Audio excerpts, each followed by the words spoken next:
Okay, I just took some antibiotics. I'm ready to go. Woo! Are you sick too? Oh no.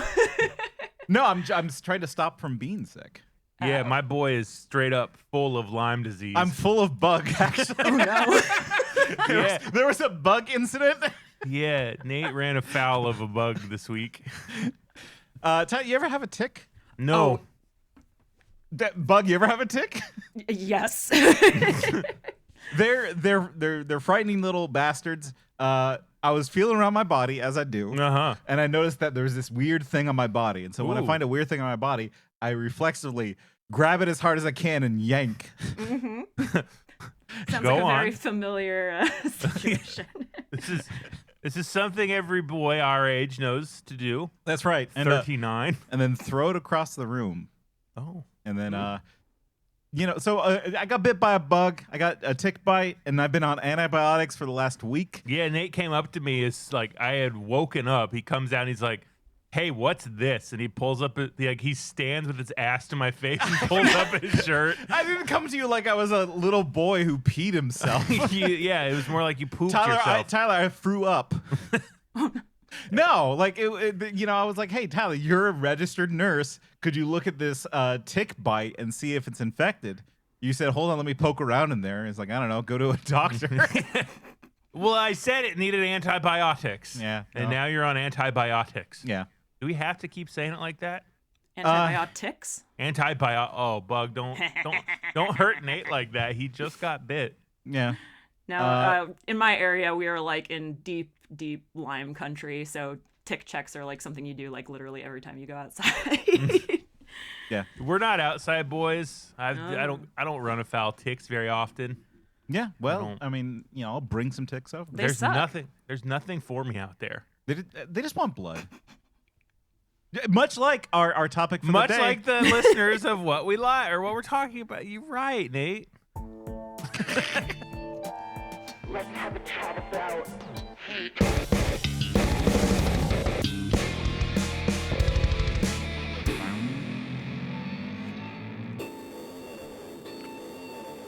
Got the purple, wanna talk about it. Let it boil over, blow the top, call this hate and speech.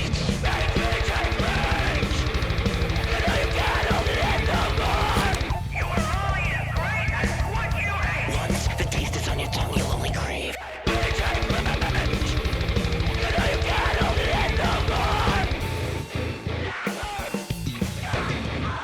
Hey, welcome to Hate Speech, a podcast about hating things. Over there is that's Nate. Currently, the kids love me. I personally wouldn't talk about how much children love me, but I'm Tyler. I have a normal relationship to children, unlike Nate. Yeah, they respectfully nod when you walk by. Mm-hmm. Yeah, no. They call me Sensei. Yeah, I'm Nate. Hi. I'm dying. Why are you dying? My brain. You didn't get bit by a bug. You don't have a bug's mouth in your skin right now. I held a dying child this week. Oh, we're trying to one-up each other, huh? Yeah. Is that it? Yeah. Okay. Yeah. Well. Never mind. Welcome to Hate Speech, Bug. Hi. I'm not the How are bug you? that bit Nate, but No. You could be. Yeah, no, it's true. You got Lyme?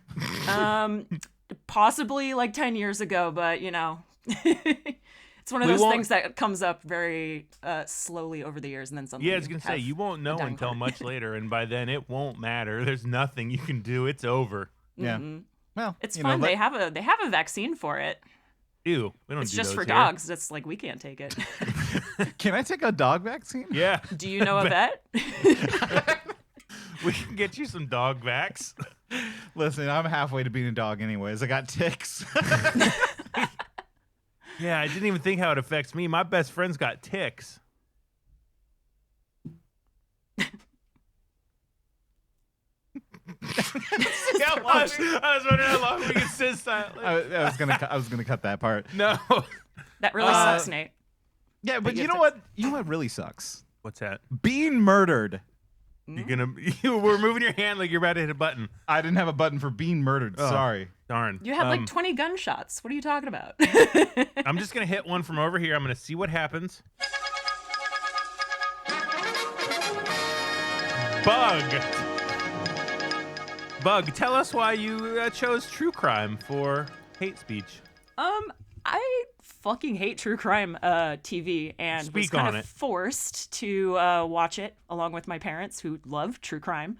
I'm going to like kind of specifically go off on this one guy. His name is Joe Kenda. I see the world in black and white, not in 243 shades of gray, as many people do. Not me. It's either right or it's wrong. I spent almost 20 years of my career in police department and homicide in various positions. There's no worse or more dangerous form of life on this planet than a human being. Wait, is this a celebrity or just some guy? He's just some guy. Calling So out some guy. there's this thing called the True Crime Network. I don't know if you guys are familiar. I've never heard of the True Crime Network. I did a lot of research and I've never heard of the True Crime Network. Have you heard of Dateline? Yes. Yes. Okay, that's like their network. But they also got this guy called Joe Kenda, who my dad was in love with. This guy, he thought he was the coolest dude ever. Joe Your Kenda dad's is like, gay. yeah, probably.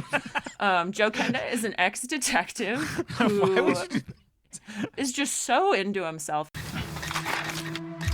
When people interfere with love affairs, there's an old expression, don't monkey with somebody else's monkey. Dave thinks that he has a girlfriend. She's not so sure that she's the girlfriend, but he thinks she is. He goes over and confronts her with another man, believing he's somehow going to resolve this matter between the three of them. It goes from words to gunfire in a heartbeat, and the result is a disaster. If you watch this, you'll understand how far this can go. I like can't even begin to describe. He like will introduce every single case as basically a like very cool, like neat, sexy secret that he's sharing with the viewer. And that's actually like something I find a lot with these true crime kind of things is the way that they present it to people, their audience, is always kind of smarmy and like heightened and sexy. And that has always just really rubbed me the wrong way. I kind of wanted to describe it as grief porn. Yes. It's Well, I mean, you know, like if there's a train wreck, I'm going to like watch the train wreck. I think it is like similar to that emotion. Like I'm not opposed to hearing a true crime story. Like I buy into sensationalism. I think sensationalism is fun to watch. But at the same time, it can take that a step too far from like, I don't know, a respectful story to like, we're all watching Jack the Ripper and saying, look at this cool thing that's happened. I don't know. Like, is there a way to do it right? I guess maybe that's where I start. Is there a way to do a true crime story that's fine in your book? Kind of. I mean, like, part of it for me is a little bit like, you cannot present any story in a way that is both entertaining and not like political, like it's not taking sides on anything, like because any fact that you present that showcases like this fact is like more interesting or more sexy or makes like a more interesting narrative is always going to like compel people a little bit more, and generally speaking you probably shouldn't be making an audience make a judgment call on whether or not somebody is like guilty of a crime or not. We probably had that like back in the medieval ages. It was called mob rule. nothing bad ever happened then. Definitely not. So So, yeah, like- and I mean like lawyers suck, but like the whole reason we have them is that they present everything in the most boring, like kind of flat way possible in order so that like somebody else will make a judgment call. And I find like a lot of true crime stuff and like especially like podcasts where they like to do like unsolved mysteries and stuff like that tend to present things in a way where they have like clearly already taken a side. Well, yeah, it needs to have an ending, right? Yeah, Like, because you know, otherwise it they're all doesn't make a good story. Yeah. Does Joe Kenda try to solve the crimes, or is he talking about Is he like just Dog stuff? the Bounty Well, I Hunter? just- Is he I out just there? because when we were like doing our research, I got to thinking, is there an ethical way to do true crime? And for the most part, not really, but there was shining example I think Nate and I both share that we think is kind of the right way to go about it. And I just don't know, does Joe Kenda, is he out there hunting for people? Or is it just sort of like, hey, this lady got brutally raped and vivisected. How nasty. So that's the thing with him specifically is like it's his own old cases, which means he is like very much presenting himself as like the hero in every narrative. Okay, but he's a hero who couldn't solve these cases? No, he could. He did. Oh, but okay. I find that like very... I mean, there's still like cases where he clearly is like, and this guy got away and I think he did it. You know? that seems bad. Yeah. And maybe that's just me misremembering, but I was exposed to like so much of him that all I could take from it was that like this guy's just a piece of shit and he just wants his like, I can't even say 15 minutes of fame because he had a TV show, but you know. I think it's so much worse that he's like, he saw the dead body. He's like, I'm going to turn this into TV. Like an actual dead human being on the ground who's been brutally murdered. And you know what? Like, this is going to make a great story one day. Well, that's kind of what I was thinking when we were watching America's Most Wanted, because there's John Walsh, a guy who had his child abducted and never found, and his thought was, I should be a TV star. Yeah. Well, I don't know. He made some good TV, though. We'll get to that, but I think Bug hit on a factor of that's baked into almost all true crime that I think makes it a little evil, and that it pretty much always works as propaganda. Yes. Because something I listened to while preparing for this podcast was, it's no secret that I'm a big Simpsons fan. So when I heard that a cast member of The Simpsons had a true crime podcast, I was like, let's listen to Small Town Dicks. At the heart of this violent, bloody case is a love story. A very unusual love story. This was Agatha Christie come to life. Hosted by Yardley Smith. And she sits there with 4 retired detectives. And I listened to an episode called Psycho, where they talked about a gang member who trafficked women named Psycho. And the whole time they're like, don't worry, this story has a happy ending. And they get to where they're breaking the case. And they said, well, the judge said we didn't have enough evidence. But 6 years later, he got killed by a rival gang member, so it's a happy ending. And then they sat around and they talked about all the trauma they faced as police officer, and they all sort of laughed about never going to therapy. Woof. I mean, like, that's their therapy, though. It's what it's implied is talking about it in front of Lisa Simpson. Yeah. Well, the problem is, it's like, with all these true crime stories, they're all perfect. They're, like, you like what happens in them? I do. Yeah, I like how there's no room for doubt, or there's no question about like who did it or what the conclusions are when looking at evidence, or that there isn't enough evidence. Those kind of stories. Right. Yeah. It's why I want to defend America's Most Wanted. Oh boy. I do want to start there. Good evening from Washington, D.C. It's Sunday, April 22nd, and I'm John Walsh. Remember Frank Hobbs? He was an unusual case for America's Most Wanted. Police say Hobbs was a Southern Romeo who left a lot of angry women behind. His story last week got the kind of attention Hobbs was trying to avoid. Less than 2 hours after we broadcast his profile, Frank Hobbs was back in the hands of police. Here's one going out to all you ladies. America's Most Wanted is, it's Jerry Springer, whereas a crime documentary like The Jinx or something. Yeah, so tell the listeners that don't know what America's Most Wanted is. Explain what the show is. So hold on, Bug, do you know what America's Most Wanted is? I know of it. I have never sat down and watched it. Oh boy, it's all on YouTube. You should watch them. It fucking rocks. Continue, Nate. Okay, so America's Most Wanted is you take like they have in movies the FBI most wanted list, here's criminal number 1. His name is Mr. Murder. Okay, wow. And it goes down the list, and you have the top 10 super criminals, and America's Most Wanted does that and reenacts the crimes for the audience, and it's very straightforward. It's like 10 to 15 minute segments of just here's this man who shot his wife He wears a cowboy hat, and then we get like the best reenactment I've ever seen of like the guy shooting his wife wearing a cool cowboy hat. And the conceit of the show is that they're trying to catch the people who did these crimes. That's correct. And they have caught some people that have done these crimes because of the show. Right. And the assumption here is that they're, we're crowdsourcing police work. Yeah. Which I feels like somewhat ethical, I think. Like, better than most actual police work, I would say. Right. Is that like, if you know this person who has who wasn't around during this period in the 90s, who looks like this and talks like this, give us a call.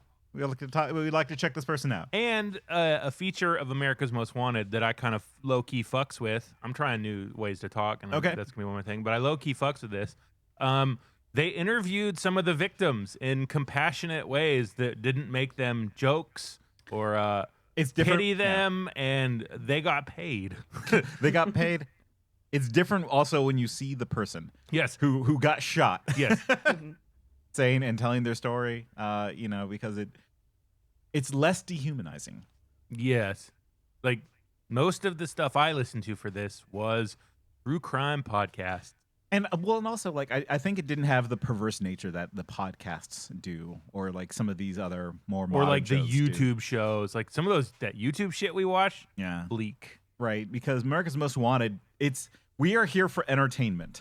This is primetime television. We're gonna tell you stories about people getting shot, and like this teacher who's gonna turn these gang members straight. Well, like away from crime, not gay. They can be gay. Well, both. Probably like it was in crime the 90s. conversion camp. I mean, yeah, they would have the criminals come yell at children. That was a whole thing. God, that's true. Yeah. We were so fucked up. Bug, tell me what happens in these Joe Kenda shows. So generally speaking, it'll open on Joe Kenda in like a dark room with a like nice shining light on him, and he's like, it's very like documentary style interview kind of thing, but it's very similar to what you just described. Basically, he'll just go over the story of his case, and then sort of they'll do cutaways as his voiceover continues, and they'll have actors reenacting the scenes and stuff. I feel like they did sometimes have people that were like involved interviewed as well, but like it was primarily him driving the narrative every single time. I just had a weird thought. I don't think I believe in detectives. Fair. I mean, like, I think that the job exists. I just don't believe that they do their job so much. Like, I think that there's no Sherlock Holmes out there. There is no actual Joe Kenda actually solving crimes. I think Joe Kenda is probably like it. I don't even know if like what is a real detective. I think they're just the cops who actually know how to read and got more than an associate's degree. They can aggregate data and maybe talk to people. That's what I would assume a detective is. Yeah, that sounds right. It's funny. I actually watch I used to watch like a ton of Law and Order, like your classic propaganda. I still like always thought it was a little too convenient, everything that would happen in those shows regarding the detectives, and like they didn't even try to make them look good all the time. But something interesting. So I actually did a kind of skeevy survey on I sent it to like a bunch of the subreddits for fans of a bunch of true crime podcasts. Ooh, and okay. I just like was trying to get demographics to like see the whole like, the stereotype is like, oh, straight white women love true crime. I would say I corroborated that, but I only got like about 100 responses. But one thing I saw that was really interesting that kind of kept coming up in one of the like comments sections was that something that they would like learn from true crime podcasts specifically was how useless police were. And I was like, you know what? That's actually like maybe a beneficial thing is to like kind of break that, what would you call it? Like the facade of propaganda.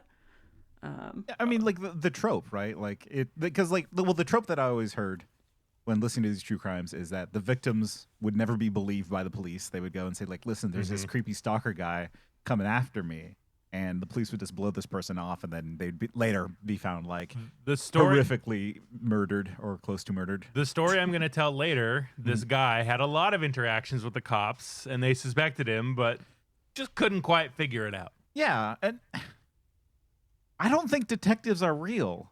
Here's the thing. I don't think The Wire is real. Like, No. the collection of detectives are like, okay, here's cases. I think that they are given cases to solve, and they probably try to solve these cases by talking to people, and then they just pick someone. We found Psycho did it. Psycho, the gang member. So I have spent some hours talking to someone who used to be a detective. Yeah. Okay. He I won't use any names, but he would often brag that he was a child sex crimes detective. Oh. And I did not know him when he was a cop, but in the time I did know him, he left his job in disgrace because he sexually harassed a baker's dozen amount of women at work. 13. Yes. And so, yeah, I think that's just kind of who they are. Yeah. I'm not saying all of them are pedophiles and perverts, but I just think, like, even if you had the perfect detective, like somebody who wasn't drawn to the job at all, who you a mentalist. like, yeah, like, hey, I picked this random intelligent person to go solve crimes. I don't think they could, because I think it's incredibly difficult to solve crimes. Yeah. I mean, crime's not prevented. Cops don't prevent crime. Oh, well, yeah, like unprevented crimes, aka murders. Like or any crime. Like the idea of like going to a crime scene and like finding any evidence that will lead to anyone that's not like obvious, Like say, directly related or Yeah. there. Yeah. Husband or jilted lover or some other story that makes sense, right? Then yeah, no, sorry, it's not going to be solved. I'm also like under the impression, and I might be wrong here, but that most detectives actually come out of like being just regular police, and it's just a promotion basically. So Sounds right. Yeah. Yeah, I think it's even you're just kind of the head person and directing other cops and what to do. I don't know how much of it is like really, doing a lot of that manual labor. They're not doing the Law and Order canvassing, talking to all the witnesses. Exactly. Yeah. Well, even then, even with like the most famous cases, like, oh, we still don't know who killed John Benet Ramsey. The parents. Well, yeah, of course. I've seen all the stuff. All the hosts have told me it's the parents. Yeah, it's a shame. Oh no, true crime got me. Yeah, but like, I do believe that yes, the husband did kill little girl, but like they didn't go to jail. It So wasn't you've heard of true crime before? I have heard of true crime, but like even that case could not be prosecuted to the extent where like somebody would go to jail for it. So it's like all of this seems like fantasy. All this just seems like we're telling stories so that to ourselves that make us feel better about like not being murdered, or if we got murdered, then there would be some justice, and we're trying to make sense of the world. And I think that true crime is. Why do women like true crime? Maybe that's where I'm going with this. Well, women be talking. Women love gossip. And what is this if not the ultimate tantalizing gossip? No, I'm gonna believe you at face value. I'm gonna remove my Wow. sexist framing. But my hot take on true crime is not even that hot of a take.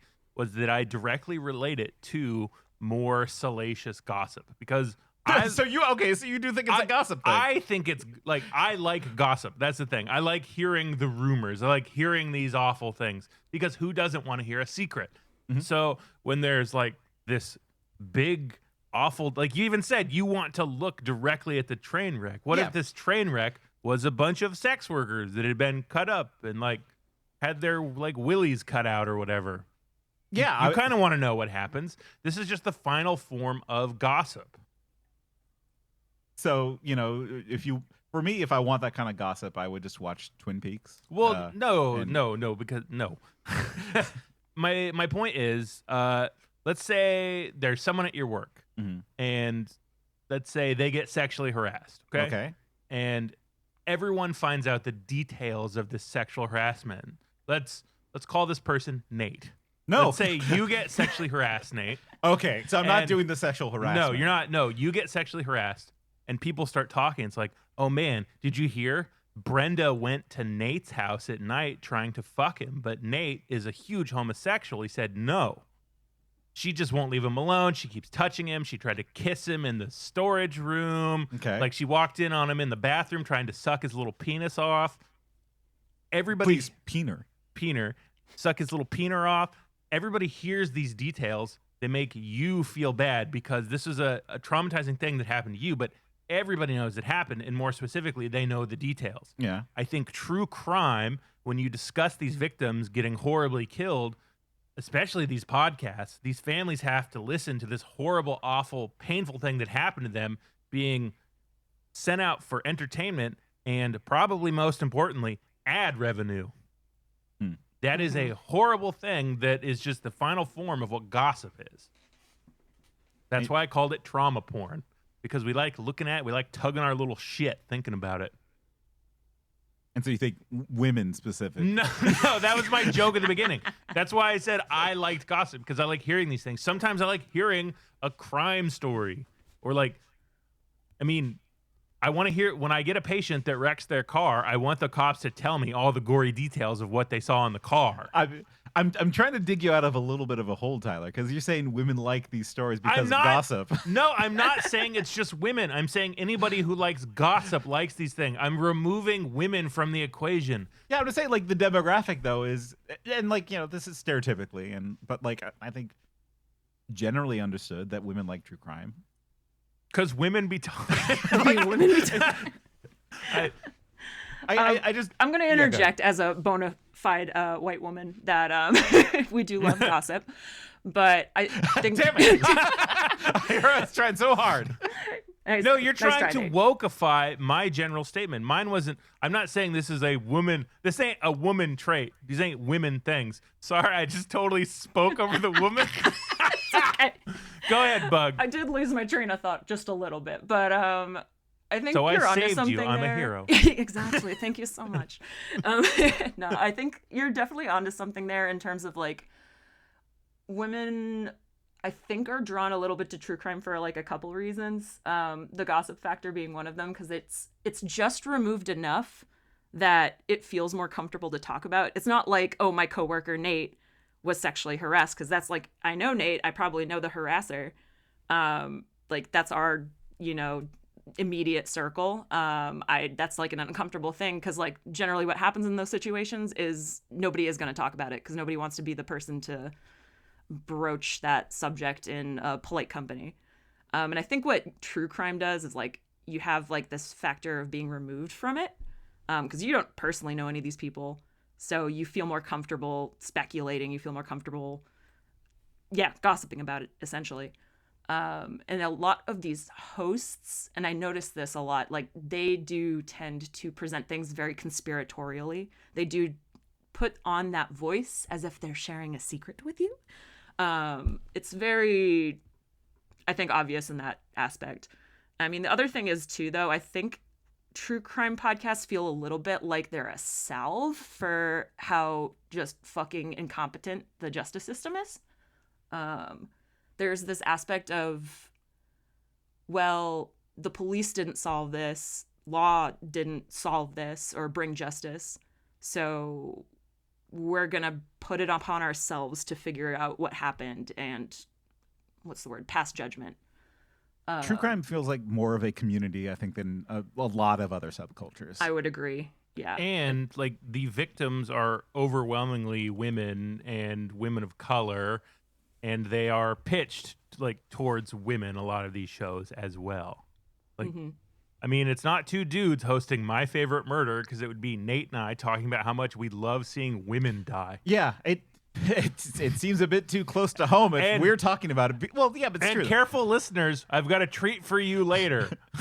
So that's actually like an interesting point, though, because I would actually say that like because so many of these podcast hosts are women, that aspect of it is kind of covered up. But I still think it's just as grossly exploitative and like kind of,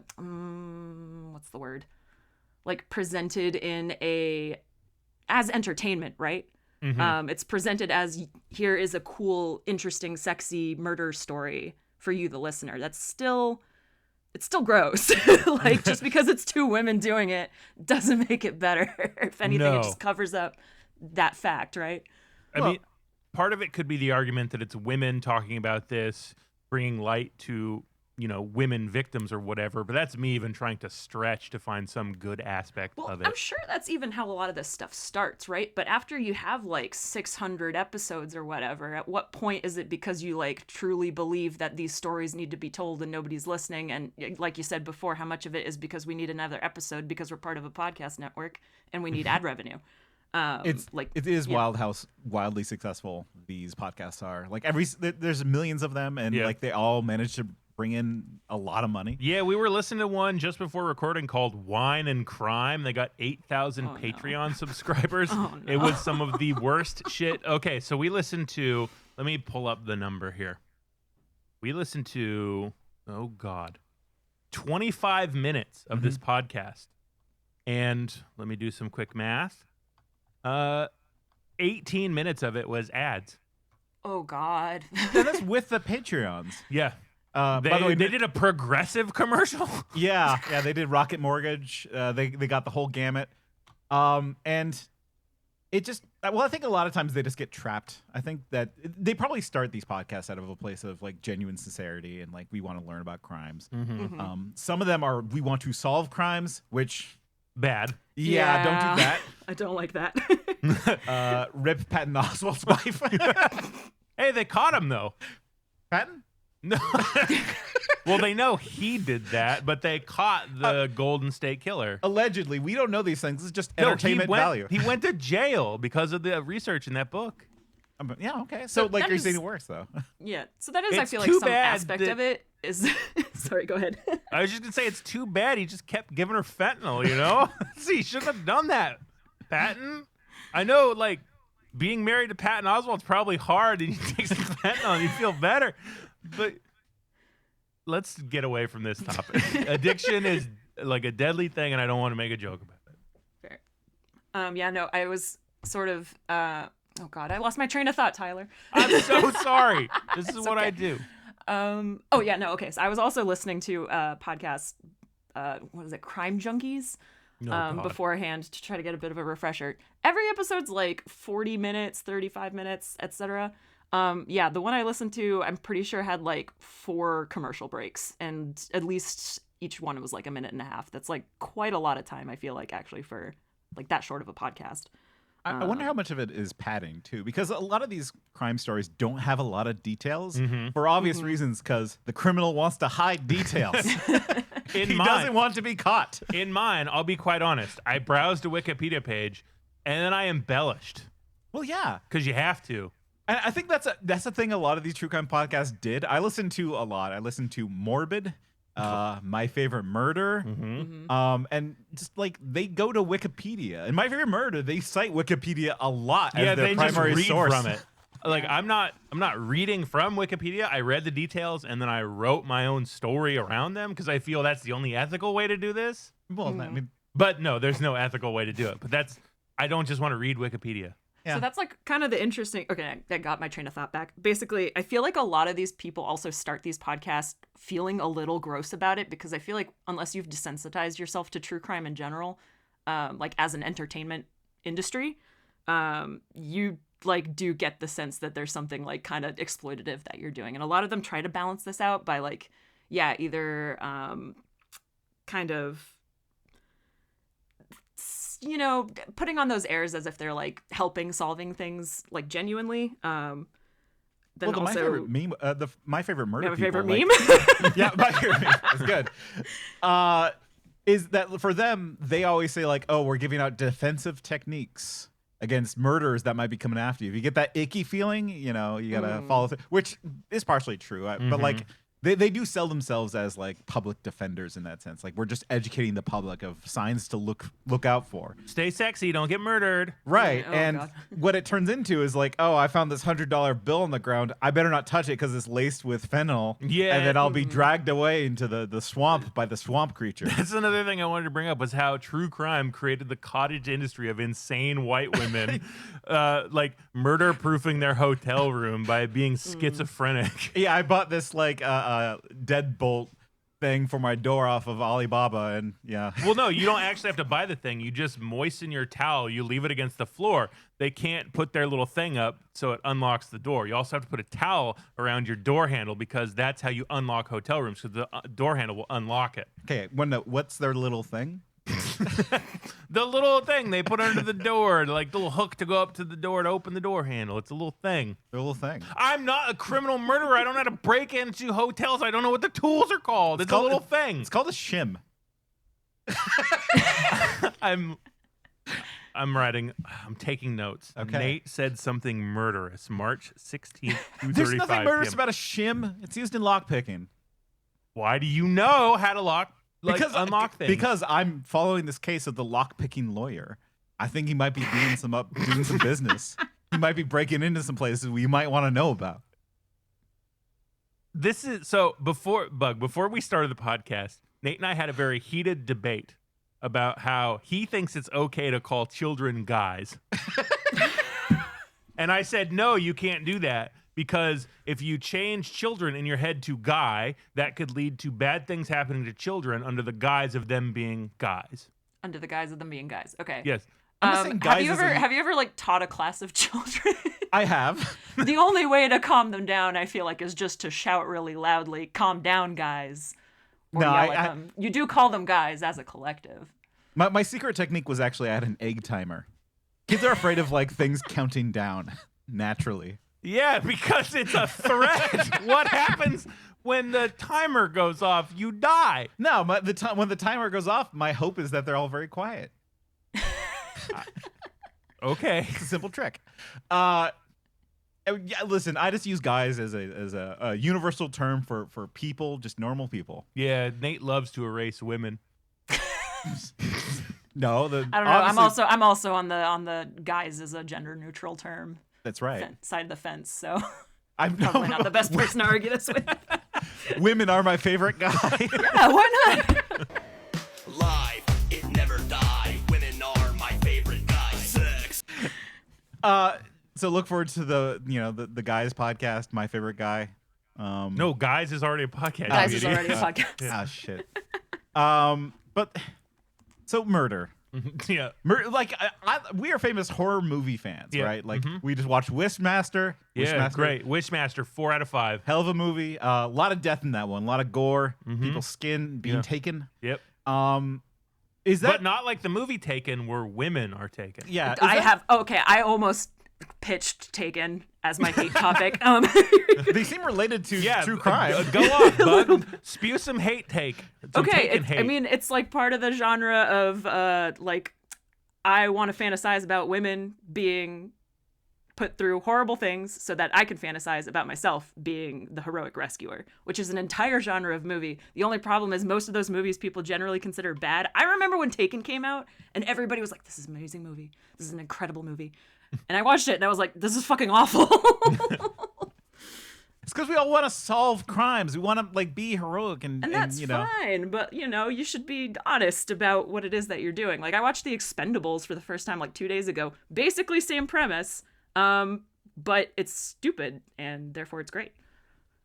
Agreed. Okay, but like, we like these stories. Yeah. Well, yes, we like horror movies. Is it because we like? Why do we like horror movies? How about that? I think it is related to true crime stories, real life horror movies. Because right? it's giving your body the experience of something horrific from a safe vantage point. Like I'm not really gonna get in the Hellraiser cube. That would be insane. I love my skin where it is on my body. Yeah, it would not look good on a chain. Yeah, no. But I like seeing actors get their skins on chains. I don't want to be anywhere near that Pinhead guy. No. Who are you? Explorers in the further regions of experience. Demons to some, angels to others. Seems real bad. Yeah, he's a bad guy. But like, I think for me, it's like, oh, this is the worst thing that could happen to a person, and I'm experiencing this, and it's not that bad. I survived it, and so therefore I'm feeling pretty good about my life. I'm no longer anxious. I think for a lot of anxious people like horror movies because I think it relieves their anxiety. It's like, you know what, this is the worst thing that can happen, but like I'm aware of it now. I know that your skin can be taken by a demon. But that's fine though. Like, I now kind of know what that might be like. Okay, everyone, what's the scariest thing you can think of? Nate, go. Okay, like, yeah, my face being taken, I wouldn't want that. That's pretty scary. Mine's a vagina with teeth. Bug, your turn. Earth crashing into the sun.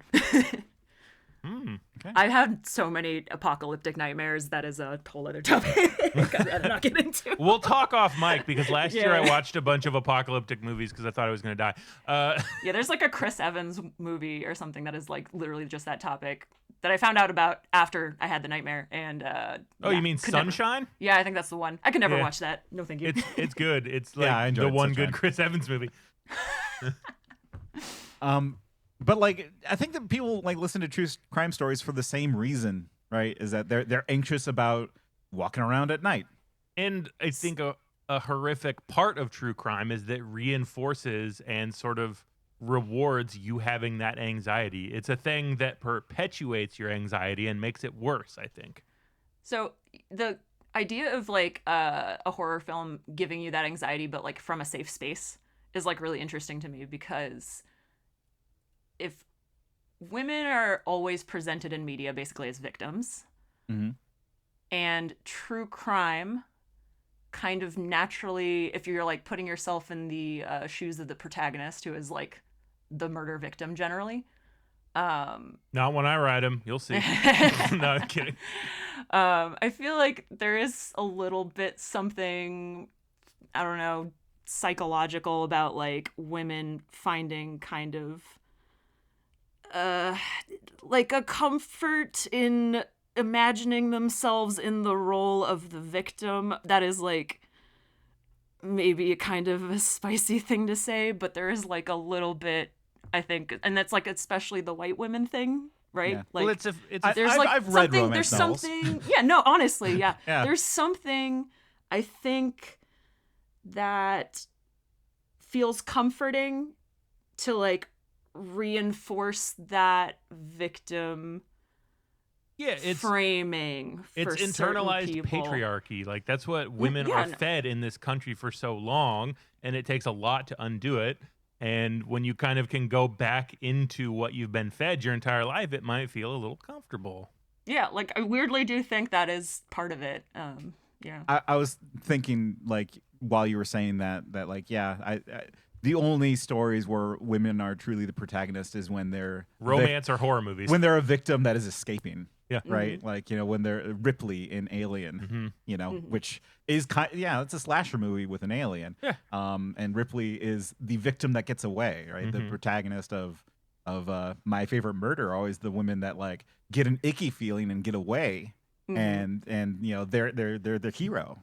And I think the ones that don't get away, like, you know, you're always trying to like vindicated though in like rooting for them, because like their story wasn't lost, you know? Oh, these people care, and they brought an episode and they're talking about it, and now everyone that they're talking to is going to know and care. But like I think from the victim's perspective, I mean, they're dead. Like, you know, they're dead. Yeah. they're dead. Like the only thing really that can kind of be affected around the victim anymore are the people who are like either involved in the case or their family and friends and loved ones and stuff. And like, I think generally speaking, they're going to be very uncomfortable with the way that they're, you know, their friend or victim, like the victims talked about. I mean, the Ted Bundy victims have always had to say, like, please leave us alone. Stop doing this. And yet people are still thirsty for Ted Bundy. He was a handsome fella.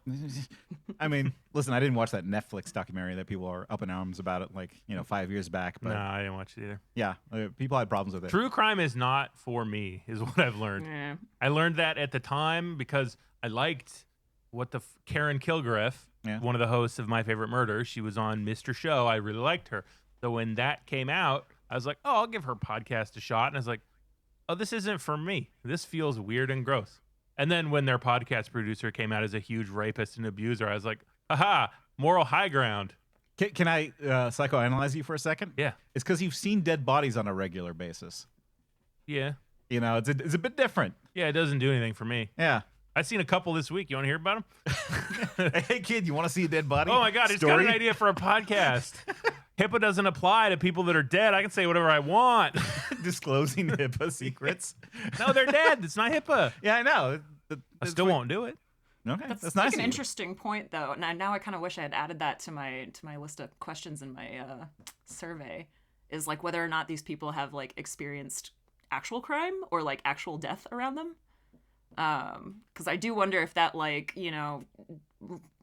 reality check kind of puts things more into perspective for you or not. Well, I mean, we're a species that was designed to live scared of predators and fuck and eat berries. Like, we have that part of our brain that's always like, we should be being hunted right now, or we should be hunting. Or like for me, it's like the same way guys get when they watch like war movies. Like I would survive that war. Like if I was in the what was that Liam Neeson movie about wolves? The Gray. If I was in the Gray, I would totally fight those wolves and win for real. That shit never would have happened to me if I was on the Gray. Right. Like if Mark Wahlberg was on that plane, the Gray would have never gone down like it did. People are always fantasizing about misery because they want to feel like they would be better than it. Yeah. Like if I were in Saving Private Ryan, there's no way that German would have overpowered me and stabbed me through the heart. Right. If I was captured by a John Wayne Gacy clown, I would get out of that situation. I would kick bat. Yeah, I'd bat him away with my paw. Get out of there.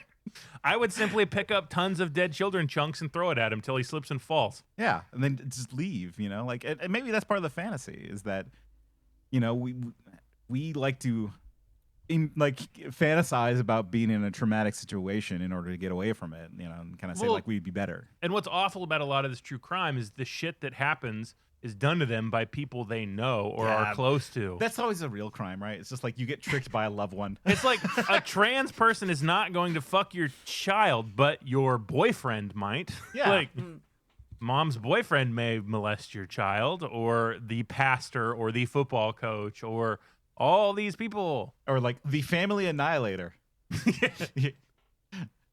Well, also like these are rare, right? Like, murder's a fairly rare occurrence. I mean, now more with surveillance, but it used to be you just murder a guy, then move a town away.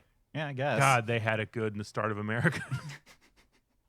I just there's not many cannibals out there. There's not many like family annihilators out there. Like, crime happens for sure, but like random acts of murder, well, it's mass shootings now. It's no longer serial killers. It's just like people get their brains cooked by the internet, and since you can go to Walmart and get a gun, you just start blasting. And that's kind of comforting. Like, we'll all go together. Is it comforting? I mean, I'd rather be shot in a mass shooting than like being jumped in a dark alleyway. I don't know. If I go in the alleyway, I might be able to take him. No, see, there it is. Yeah, you're right. Yeah, there you go. I'm always looking out for the things tied to my car handle, just in case. So I mean, like, I like detective stories.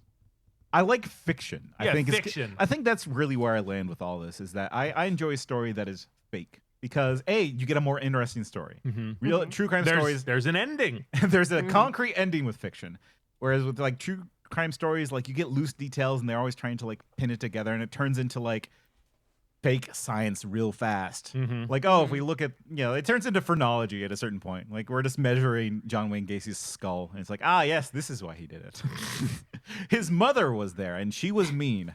Yeah, like, in the end, it just turns into gossip about anything about the case. And, like, people love to extrapolate. People love to make judgments. And, the further removed you get from just, like, the most boring version of what happened, the more people are going to kind of, tag on a little something. And since it's become so popular, like Bug hit on, it's just ad revenue. Yeah. Like, this is just a way to sell Casper mattresses. It's why I liked America's Most Wanted more.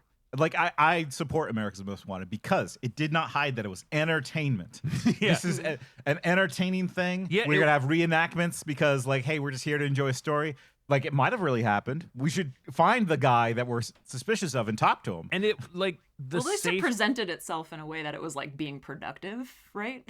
Yeah. There's that, and also, like, it didn't have the true crime stuff where they show the actual case files, the real dead bodies, the splayed open guts of human beings. Like, America's Most Wanted was just a thing that was on Fox, and it was dramatized and was very stupid. You ever watch Court TV? Yeah. Really? No. It's like, I know you. I knew where you grew up. You didn't have satellite television. Okay, keep making fun of how poor I was. You want to hit me with something, Bug? You want to come at me because I grew up poor? No, but I just swallowed some water wrong, so I'm about to go. Let it out. We're about to see a true crime happen right now, actually. I'm dying. No. She said she had no webcam. It's because the murder's there. It's because there's a person right behind me with garrote. I don't know, what's the chokey thing? Yeah, that. Yeah. Piano wire. Yeah. Piano wire thing. It's, I mean, like, there are steps you should take to guarantee your safety. Like, I'm not saying, like, don't check in with people when you're going out on a date, or don't tell people where you're going, or like basic steps, because like I think some of that it makes sense and it's fine. Yeah, like it doesn't feed into any weird anxiety, but at a certain point, like you can't just take it too far. You can, and it is a thing that I know that I don't have to be very cognizant of, being a 6'7" white guy. Yeah, like this is, but it's also a thing once you learn about it, and like once you understand like trauma-informed care, I realized that my height and my size may be a reactionary trigger for someone, so I try to mind my own bubble so I'm not invading someone else's space. Do you ever cross the street when, like, you know, a scared white lady is walking towards you? Yeah, but only to get to her. No. Excellent. No. Yes, I do. Yeah, I think all guys have done this at a certain point. Well, not all guys. Not all men. Yeah, those short kings, don't worry. Well, I meant some guys are creepy. Like, I've never spoken to another human being that's wearing headphones in my life. Yeah. Just, I couldn't imagine. Message received. Yeah, and like, no, that's psycho shit, honestly. You can tell just by even looking at this house, Tyler. We'd never lock this house. No. I don't own a key. Tyler has the key. He won't tell me where it's at. If you want the key, you'll have to wrestle it out of my hands. And like, I just realized, like, I've never had the urge to lock the door because I don't worry about being murdered. Mm-hmm. I never worry about being murdered. Yeah. And that's not the case for, say, someone like Bug, assuming Bug's not 9 feet tall and buff. Yeah.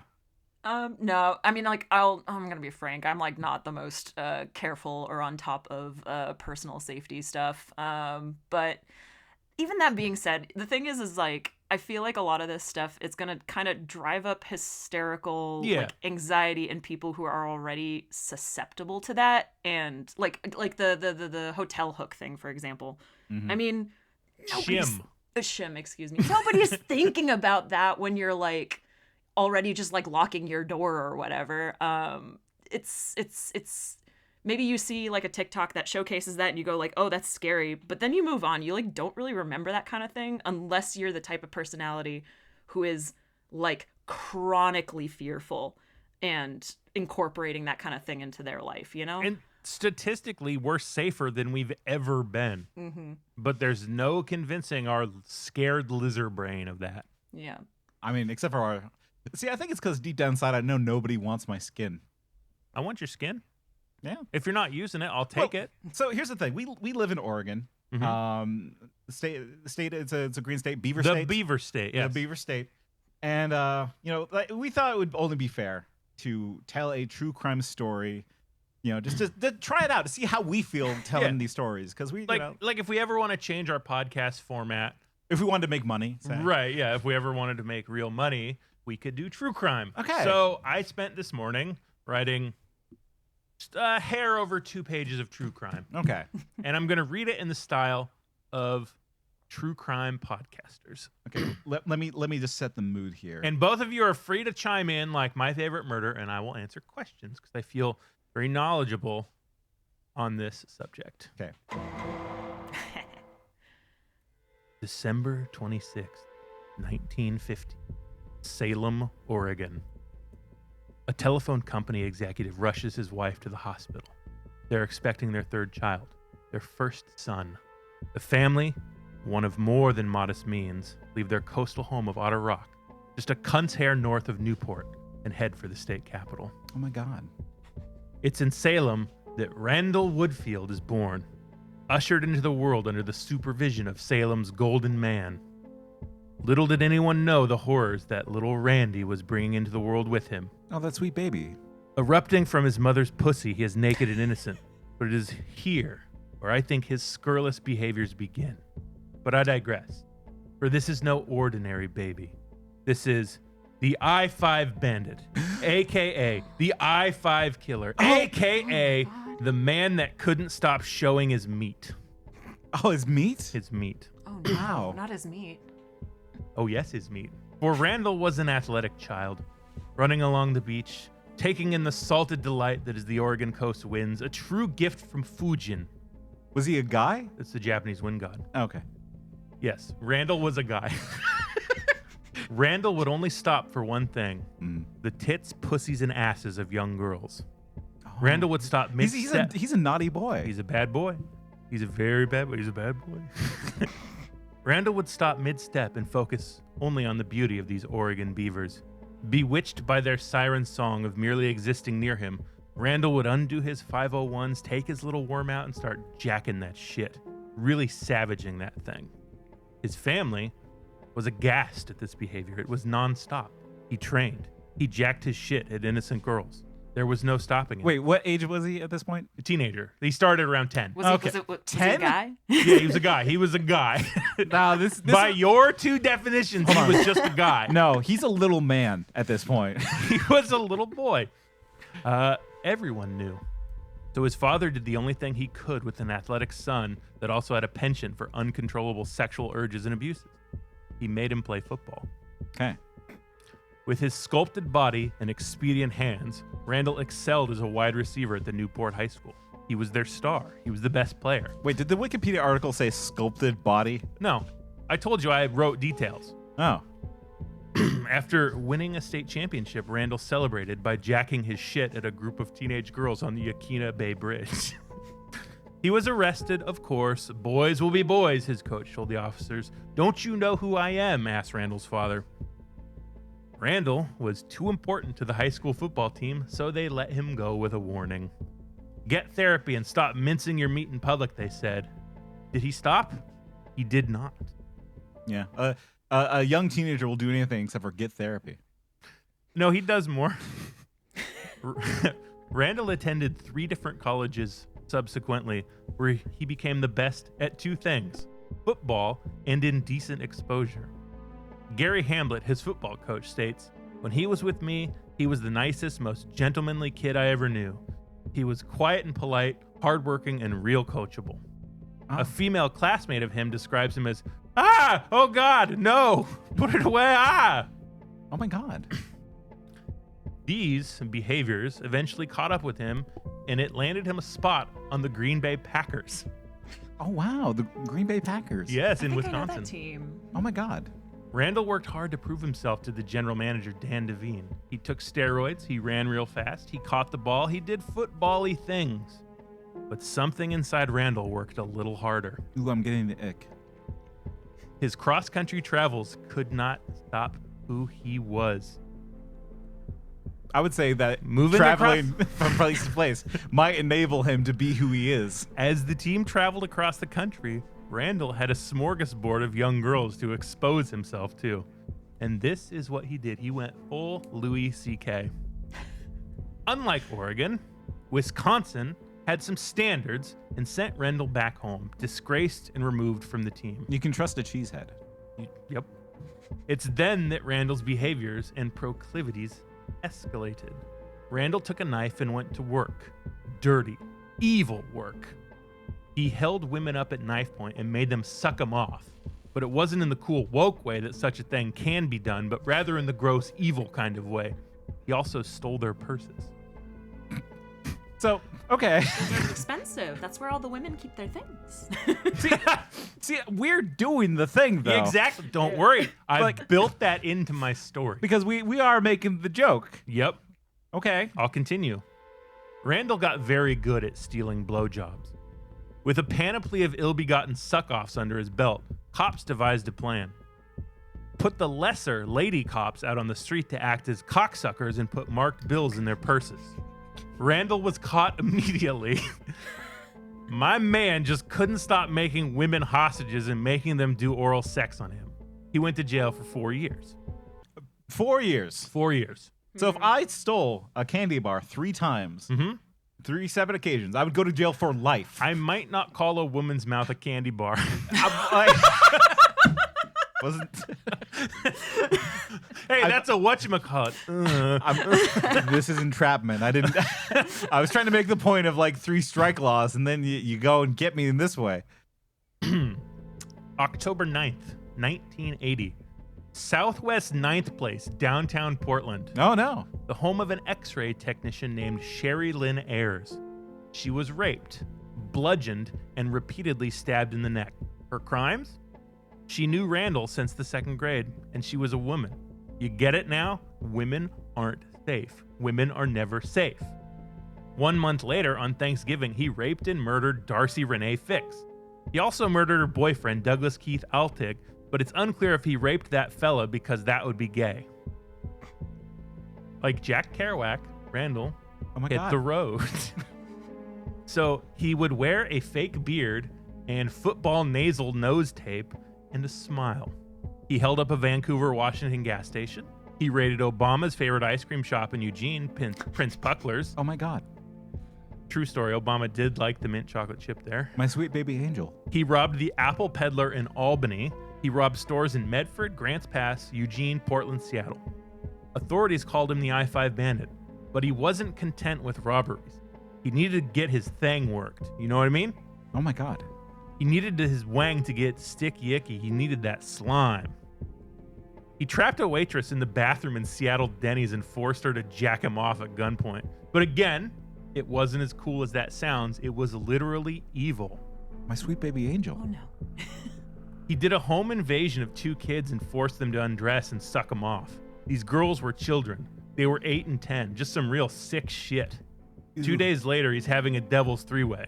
A devil's 3-way is where he sexually abuses 2 women in a bathroom and kills one and wounds the other, leaving her for dead, much like Satan would. Ick. Who picks that definition? I made it up. Okay. Up and down I-5, the 5, if you're California nasty, he went molesting and killing just way too many people. I want you to think of a number. Okay. It's probably more than that. Unless you thought infinity. He killed infinite amount of women? No, I'm saying that's the number. Like the potential of more women, I guess? Yeah, he did do that. Uncountably infinite. We don't know. To continue. I'm personally getting tired of writing all these details and reading about them, but that's why you're here, isn't it? Here you go, you sick fucks. Donna Eckert and her 14-year-old daughter, Janelle Charlotte Jarvis, were found together in a bed, shot several times in the head and raped. The same day, a store clerk in Reading was abducted and raped. He did it again 2 days later, then another rape just after that. He planned a party for friends, but no one attended, so he raped an 18-year-old named Julie Wrights, who he met while working as a bouncer at a bar, and then he shot her in the head. The police found 2 glasses of wine on the table. He raped and killed the women who knew him. He killed strangers. Are you scared yet? You should be scared all the time. You're never safe. Randall Woodfield is out there and he will get you. If not, then probably every man you meet. Women too. Some women work for evil men and will trap you and kill you. That's why you need to drink Magic Mind. Keep your brain at its top level with this supplement. It's got adaptogens, lion's mane, B vitamins. Fight crime, drink Magic Mind. That's the story of the I-5 killer, Randall Woodfield. Oh my God. I don't ever want to do that again. My sweet baby angel. So, like, I see what you did there. Mm-hmm. At the end, it did just kind of feel like a war report. Yeah, that's what it felt like reading this. Yeah. There's been books written about this guy, a movie about this guy. I'd never heard of him before this because I just looked up Oregon serial killers, and that was the first one. Like, yeah, it becomes a list of names and crimes. Yeah, and I think that that's what I think the people want. No, they don't want that though. Like they want the story around each individual person because if it's just a list of names and crimes, it becomes not boring, but just a Wikipedia article. Yeah. Oh, so when you add more, it's more intimidating. salacious, kind of like a gossip. Yeah, like I want to know more about like what they liked. Did they like to play soccer in high school? I can tell you more. Yeah. Sherry Lynn Ayers, I believe I wrote about her. She, while he was in prison, wrote him letters because they were friends. And she's like, hey, I hope you get the help you need. So they corresponded. And he showed up and killed her and raped her immediately. I left that out. Yeah. Because reading it kind of hurt me a little bit. Because it turns into a story. Because it turns into a story and it would offer a lesser host the way to say, well, she was talking to this guy. Maybe she shouldn't have done that. Maybe you need to stay away from these people. Maybe she kind of deserved it. Because that's also a function of true crime, is sometimes the victim blaming. Mm-hmm. They weren't strategic enough. I would have never talked to the serial killer. Thank you. To be clear, Magic Mind did not pay for this. I just got to the end of this and I thought, oh yeah, I need an ad. Yeah. Why? Why did you do that?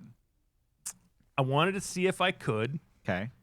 One, it's really easy. Yeah, sure. That took 45 minutes of writing, all told. Mm-hmm. 3, because you don't have to do a lot of research. No, you really don't. And I even took out, like, I left out the part about his champagne-colored limited edition Volkswagen Beetle. Yeah. That's just in my head now forever. But I wanted to see how easy it was. I wanted to see what it felt like. So it's kind of like...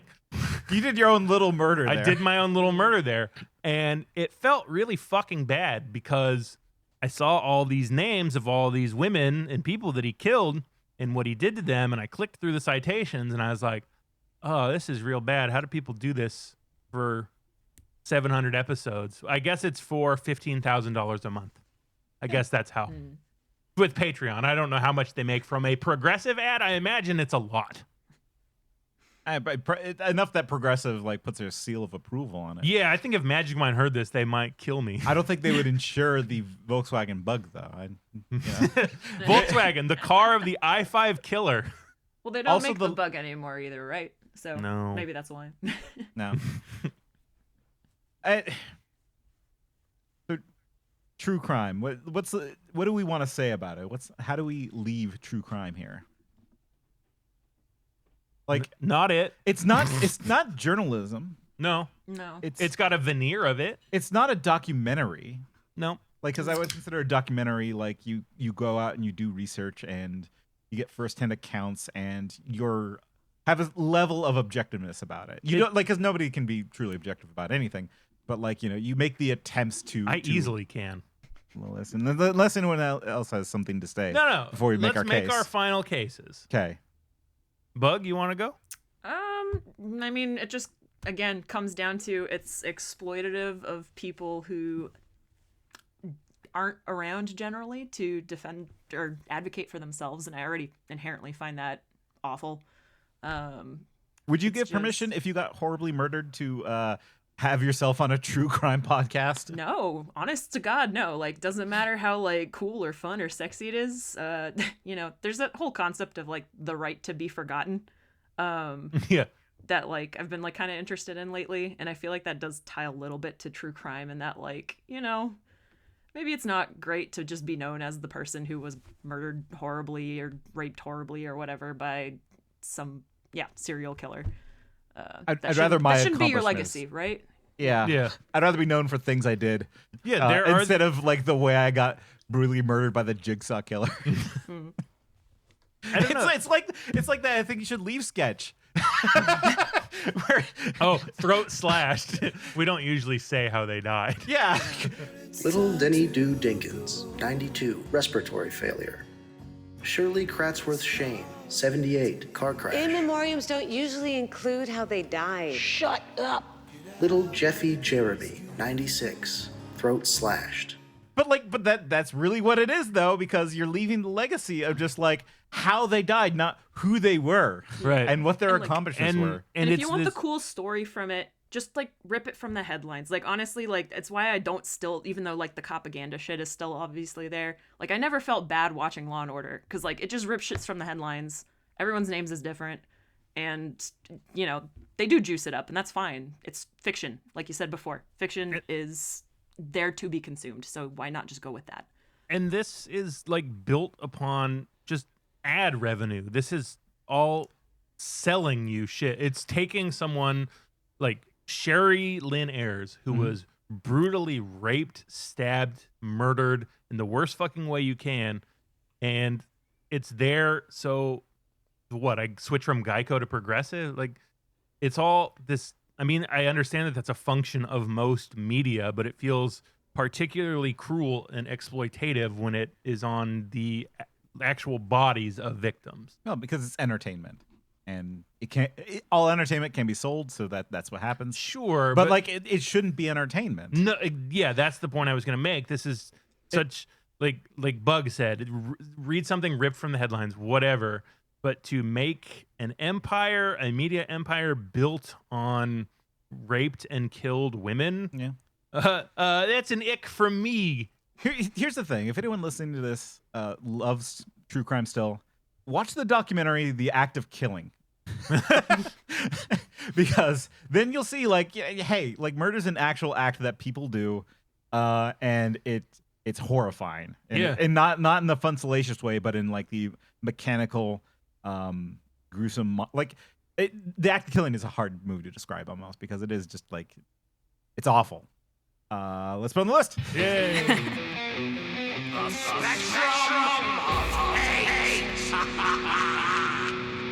So here on Hate Speech, we have what is called the spectrum of hate. And we believe to discuss anything with any kind of nuance, especially something you hate, you got to do it at the sort of mental framework of a spectrum. Not everything is just black and white. So on our spectrum, we got two sides, just like Democrats, just like Republicans, except we have a good side. On our evil side is something we believe that everyone can almost always hate and should hate, is one Adolf Hitler, leader of the German Nazi Party, the Socialist Workers' Party. And on the other end of the spectrum is someone we believe is universally loved and liked, one LeVar Burton. I think we should explain, Tyler, why you give this spiel every time. Because you have to get up and share the screen with our guest. And depending on how quickly you do that or what kind of pop-up warnings you get, you have to kind of walk back and forth. So I kind of got my thing worked out. Yeah, that's unlike what Randall Woodside getting his thing worked out. Yeah. I just assumed you were doing like the speediest run to the bathroom anyone's ever done. Oh no, I'd be faster if I was going to the bathroom. No, he walked over there and he tugged his shit at me like real I-5 killer stuff. Why would you say that? I'm not a murderer. True crime is going to come after me next.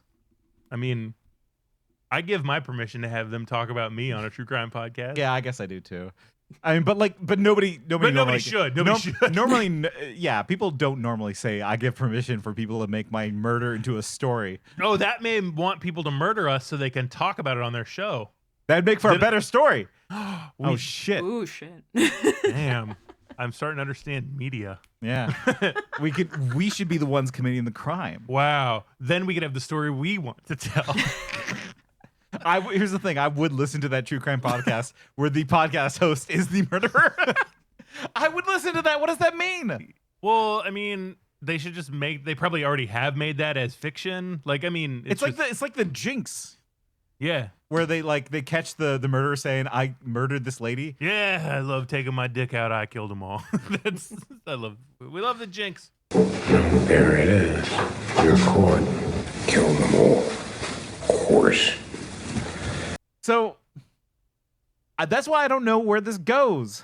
Because I think like part of me still like, I don't know. Do I like those stories still? I don't listen to them, but like I can see why people do, and so it puts me in an uncomfortable position. The thing is, I don't think it's like actively killed. Like, obviously, some of the stuff on this list has like actually led to the deaths of people. I don't know Buffalo if Wild like, Wings.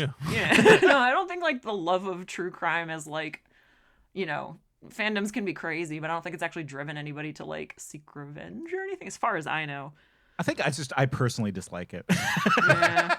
You know, it's not like societally like it's causing a large amount of damage. It is causing damage. I was like sort of like tepid on true crime until I had to read some of the details and put together a true crime story, and to know that some people just do that for money and for entertainment, it kind of hurt my feelings a little bit. And I think it's an evil thing built on the exploitation of rape and murder victims that are disproportionately women and people of color. That's right. I give it a 2 out of 5. So 3 stars. I would put this roughly around. I feel like it's around the Disney adult zone in that, like, it's something that I find personally detestable. Like, I think it, you know, like I don't have respect for it. If you like it, I'm just like, that's fine. enjoy your thing. I just think that you're picking at a scab here. I think it's a little worse than that. I would agree. Okay, Well, okay. Your Let's list hear is it. a little crazy because like coffee has killed people. But I like coffee. Me too, but you know, the list is infallible. Do not listen to Bug. I know. I'm sorry. Bug I'm is sorry. I wrong. shouldn't question the list. Yeah. I mean, This is honestly, just science. put it like under origin stories for me. To be I honest. was gonna say between origin stories and child actors, if only because it's got this veneer of like the word I keep using is salacious, like, ooh, look Okay, at this. But it's Mhm. built on the backs and blood stains and cum stains of people that are brutally killed. So that's why you went with child actors, because it is also the same thing for child actors. Yes, it is. Yeah. I see. But however, I put Child it actors, I feel like, are more directly like Yeah. affected And by their like true crime as a genre will eventually run out of things to talk about. They will recycle things. So at some point there needs to be more true crime to feed this ecosystem. So you're making the argument that true crime is creating true criminals. I think that there may be someone out there who's killed someone who thought they're going to talk about me on Small Town Dicks. no. This is for you, Lisa Simpson. Yeah, exactly. Exactly. I'm not crazy and think that, am I? No, I mean that's why Reagan got shot, right? I mean, Well, that's because, like, I think Jodie Foster should really reconsider that. Like, honestly, Jodie Foster, do not start a true crime podcast. Whatever you do, or do maybe. Actually, now I think about the No. president situation. Maybe Jodie Foster should start a true someone crime. needs to impress Jodie Foster. That's she all should we're saying. instigate, yeah. Some, She looked very bored. inspiration. So it's that, like, it's this thing that's eating, it's chewing up people that have already been brutally killed and murdered, and by extension, their families and loved ones, to sell you mattresses or Magic Mind. It comes down to like how okay are you with disrespecting the dead? I think is like.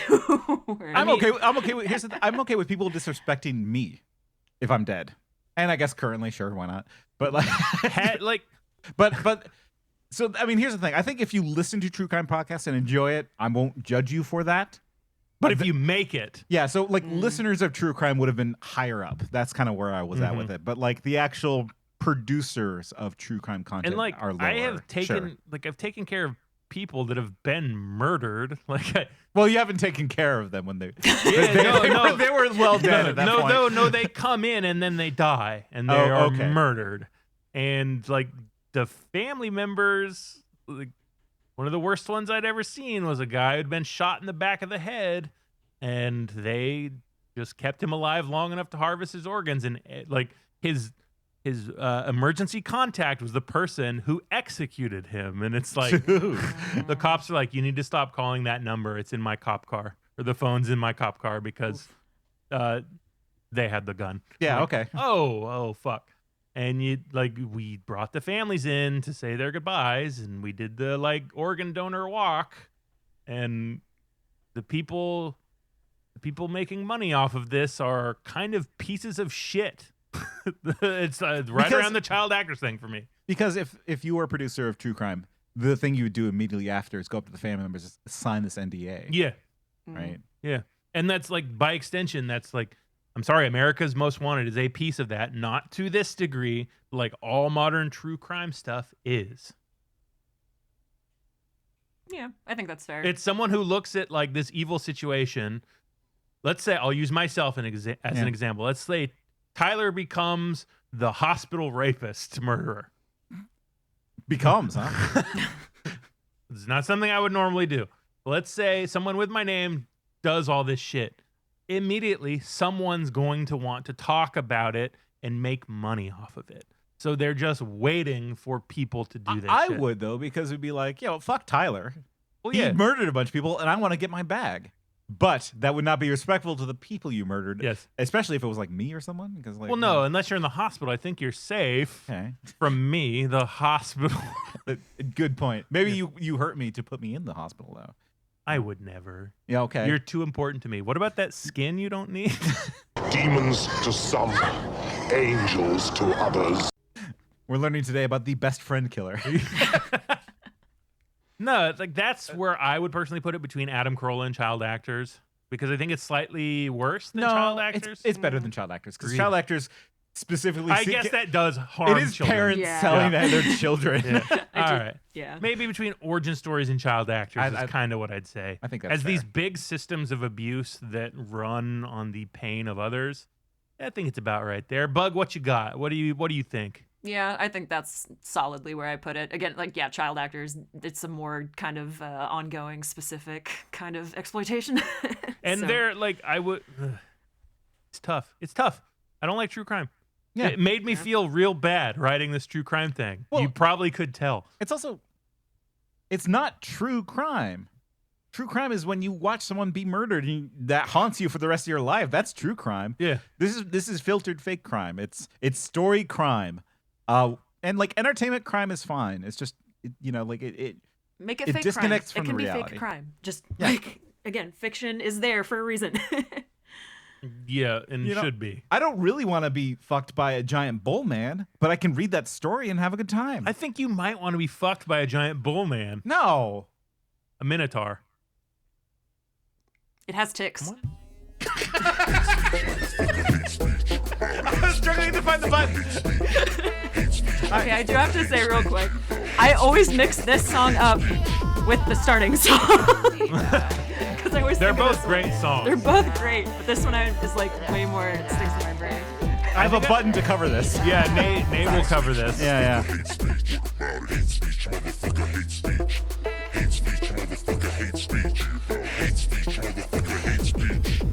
Nate, hit that new drop. We want to thank Dropping a Pop Bucket for our music. Subscribe to the Hate Speech Podcast Patreon. Or don't. It's really up to you. That Wigman. DJ Wigman, what a pro. You want to play with some more buttons? You just want to have some Nate button time? The donk, like that's relevant. Yeah, I got you. Nate button time. We didn't even give Bug a chance to plug their shit. We can do that now. I'm Bug. Hi. Yeah, what are you from, Bug? I'm from the internet. No, I do art sometimes. If you really want to find me, I'm on Blue Sky as Potato Toesies or Potato Toes. I forget which one I nabbed. First one that says Bug. Yeah, if it has like a Pokemon, that's me probably. Icon. Pokemon Bug icon. does great art. I'm Follow Bug. Can't talk. There we go. You just did a bunch of talking. Don't fucking talk down to yourself. That's some real Nate shit you're doing. Oh, I'm sorry. I'm sorry. Nate's taking strays. It's the ticks. It's what happens. You Yeah, you get bit by a tick and you start getting verbal ticks. Yeah, I'm sorry, you guys. We got Nate in a depressed, starry hole. I didn't mean it.